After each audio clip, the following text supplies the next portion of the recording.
Dear students, जय स्वामीनारायण। विषय हिंदी, कविता 5 एक बूंद। इस कविता में बूंद यानी कि बारिश की जो बूंदें होती है उसमें से हमें एक बूंद के बारे में बताया गया है।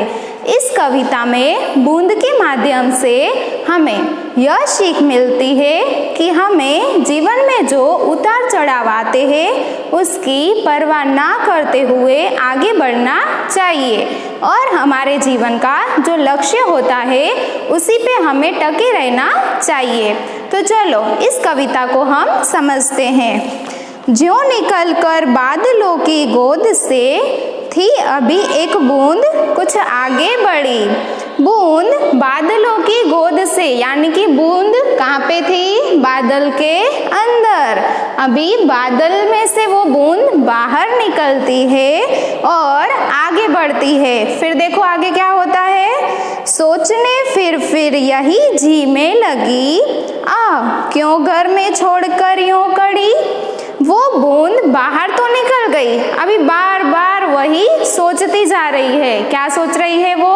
कि मैंने अपना घर क्यों छोड़ा, मैं बादल में से बाहर क्यों आई। वो बार बार इसी चीज को सोचती जा रही है। देव मेरे भाग्य में है क्या बदा, मैं बचूंगी या मिलूंगी धूल में। वो बार बार सोच रही है कि देव, हे भगवान, मेरे भाग्य में क्या लिखा है, मैं बचूंगी या तो फिर धूल में मिल जाऊंगी, या जलूंगी गिर अंगारे पर किसी, चूं पड़ूंगी या कमल के फूल में। या तो मैं किसी अंगारे में जल जाऊंगी या तो मैं कमल के फूल के अंदर गिर जाऊंगी। उसके साथ कुछ भी हो सकता है। जब वो बादल में से बाहर आई है तो वो सोच रही है कि मैं अभी आगे कहाँ पे जाऊंगी, या तो धूल में मिल जाऊंगी या तो मैं अंगारे में जल जाऊंगी। मेरे साथ तो अभी कुछ भी हो सकता है। तो वो ऐसे सोच रही है, वो चिंता कर रही है कि मैंने अपना घर क्यों छोड़ा, मैंने अपना बादल क्यों छोड़ा।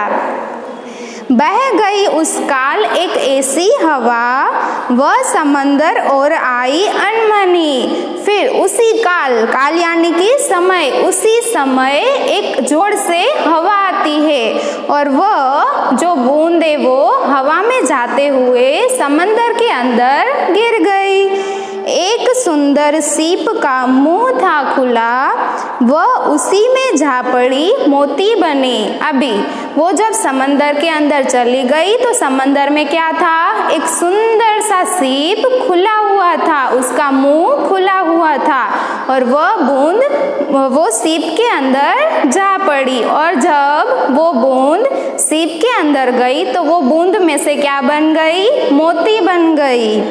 लोग यूं ही है झिझकते सोचते। जो लोग होते हैं वो ऐसे ही झिझकते यानी कि संकोच करते हैं, ऐसे ही डरते रहते हैं, जबकि उनको छोड़ना पड़ता है घर। जब उनको घर छोड़ना पड़ता है तब वह ऐसे ही डरते हैं, ऐसा कुछ होता नहीं। किंतु घर का छोड़ना अक्सर उन्हें बूंद लो कुछ और आगे ही कर। तो जब घर छोड़ते हैं तब अक्सर ऐसा होता है कि वो जैसे कि बूंद, तो जैसे बूंद भी आगे बढ़ी तो वो कुछ और ही बन गई, यानी कि बूंद में से वो मोती बन गई। तो ऐसे ही हमें जब ऐसा अवसर मिले तब हमें डरना नहीं चाहिए, हमें झिझकना नहीं चाहिए और आगे बढ़ना चाहिए।